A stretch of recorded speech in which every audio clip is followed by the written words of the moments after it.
चलेगा लेकिन पहले कि एहन संस्था में चाहे कोई संस्था में आप सब जुड़ल छी ऐसे फायदा की है बेफायदो का बात हो जाए मिठाई तो मीठ हो जाए 5 किलो एक बार खा लेवे तो पेट न भरते वो तो नहीं खाए के है जैसे शरीर ठीक रहे मुंह में स्वाद हो है ना तो अन्य विभिन्न किस्म की चीज सब है तो सबसे पहला बड़का बात इस है आधार के बिना खेतों में एक योजना है चावल से जमीन न है अनुकूल बिहार की इमरजेंसी हो गया तो ऋण को दे की संस्था ऋण दे रहा है तो ऋण उतने लेवल जैसे के विकास हो देश में झूठ बारे वाला की कमी न रहे ऋण न लेवल तो ऋण नहीं के सधा में पड़ो सरकार के ऋण माफ न करे से एकदम दिमाग खोल के रख लो ऋण लेवे सधा की सरकार संसार में कतू न हो अब में न तो सबसे पहले केवल मन खराब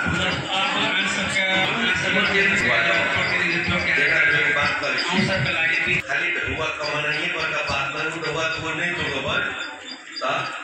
फायदा न ऋण लेके सोना के सिकड़ी लगा के चलवे तो होता न हो सोना के तो ऋण अभी नगर पालिका से एगो वार्ड नंबर 2 में एगो वार्ड नंबर 7 में चाव की खेती करी थी चाव फिर से अपने तो गोबर सत्ता करी थे 300 से 400 रुपये किलो बिकाई थे तो अनेक एगो महिला के नगर पालिका से ऋण देके और बना देते महीना के 25,000 रुपये कमा रहा यानी कि अभी विदेश में देख काम के कमाई से उतने ढुआ महिला अपना घर में बैठे कमा रहा जेकर बच्चा नंबर भ गए माई के अब दूध शुद्ध न पीवे पड़े है ना वो स्कूल जाए वाला बच्चा भ गए तो दिन भर बैठ के कथी करवेला एहने संस्था सबसे ऋण लेवे छोटे मोटे काम कर देखिए बात बड़का सपना देखे न जीवन विकास औद्योगिक संस्था के बहुत बढ़िया कार्यक्रम है आगामी साल में हलवाई चलेगा सामाजिक धार्मिक राजनीतिक नैतिक सब चीज में ये सब बढ़िया से भूमिका करना चाहिए विद्यार्थी सबके लिए भी बहुत अच्छा कार्यक्रम है और वार्ड नंबर 2 में जो पढ़ाना चाहते सब वार्ड में सुधार होते दलित बस्ती सब में बहुत आई के दिन में भी 16 नंबर वार्ड नंबर 5 में भी दिन रात दोनों जना बराबर है उन्हें शिक्षा के लेवल में भी दिन रात दोनों उतने भिन्नता है यहाँ वार्ड नंबर 5 में पढ़ने वाला भी व्यक्ति होते हैं न पढ़ने वाला भी व्यक्ति भी होते देख लीजिए गरीब होते हैं धनी होते हैं तो गरीब सबके साथ में पते केना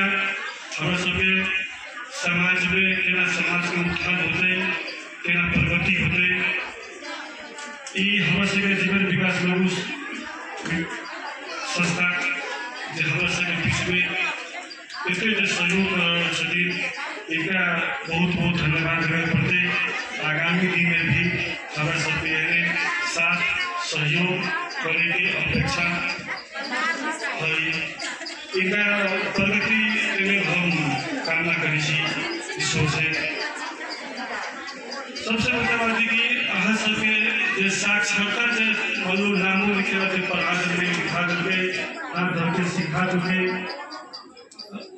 प्रोफेशनल साइन कर सिखा देते दिया पढ़ा देते यह बड़का बात है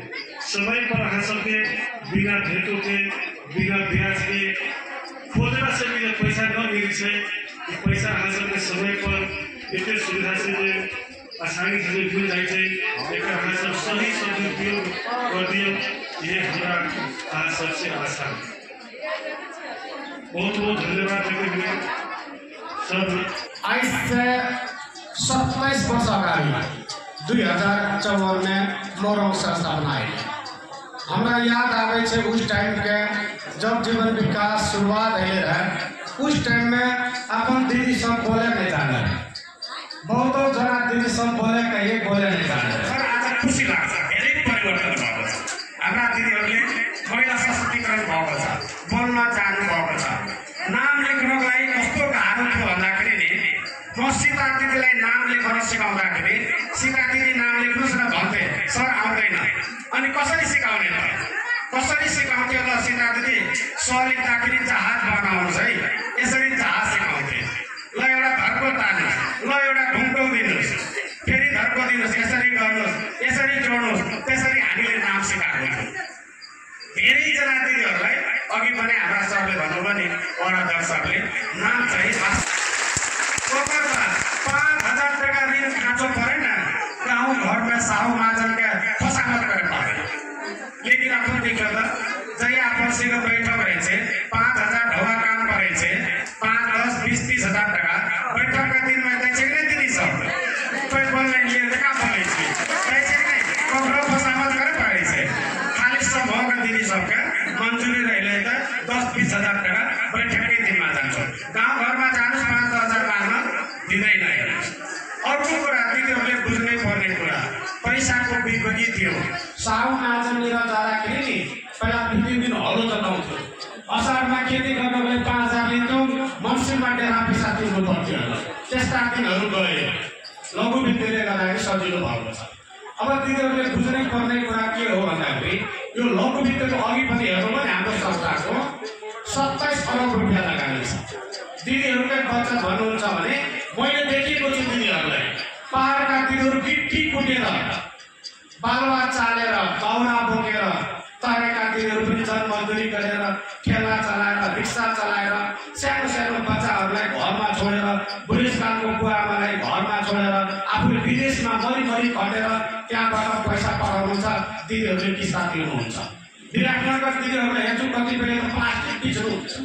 बाटो घाटोमा प्लास्टिकको बोतलहरू बिचेर पनि यहाँ बचत जम्मा गरेको छ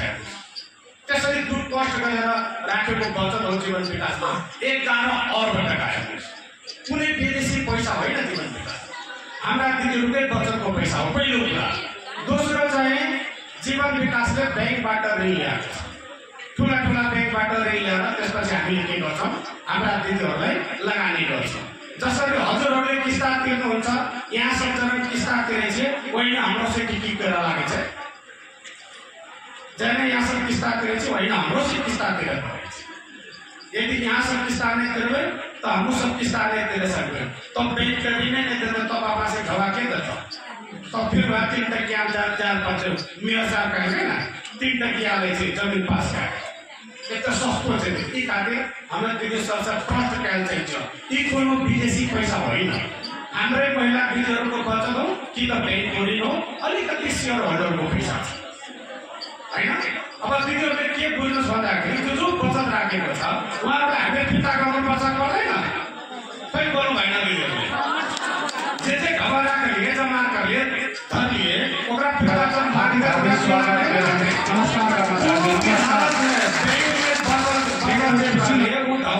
यहाँ जगह निकल अथवा जगह काम करते यहाँ फिर्ता पार सके और बैंक देवे करते फिर्ता जगह फिर्ता लेवे फिर्ता दिए करते यदि बैंक फिर्ता नहीं दे सकते बैंक की कार्रवाई थी जीवन विकास का राष्ट्रीय कार्रवाई और यहाँ सब विश्वास रहूं ढुके रहूं जीवन विकास सक्षम संस्था जगह बचत का खाँचो पड़ते आवश्यकता पड़ते हम सब दिए तैयार है वही नहीं क्या जो अपना सब घबा नहीं ऋण नहीं ऋण के किस्ता तेरे पड़ते नहीं पड़ते काम बोले पछाड़ी के कोनो भी हालत में ऋण के किस्ता जैसे रहे पड़ते उतना एक मियाँ साहब कह रहे उठो झापा का नानी बाबा सरे नानी बाबा भने संज्ञा दिनुहुन्थ्यो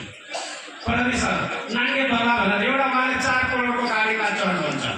उहाँले के भन्नुहुन्छ यो खाएको ऋण नतिर अरे यी कहूँ संभव है मेरो साथ कहेंगे ये संभव न है क्या बता रही ऋण लेंगे तो ऋण के किस्ता तिरहे पड़ते कोनो भी हालत में तिरहे पड़ते कहीं ना कि यदि नहीं तिरते तो वित्तीय अनुशासन न रहते देश बैंक वित्तीय संस्था न रहने पर देश पर चलते देश के उद्योग धंधा कम चलते, फैक्ट्री कम चलते, रोजगार कम रहते, विकास कम रहते, वो खातिर बैंक चाहिए। बैंक रहने वाला चाहिए खराब,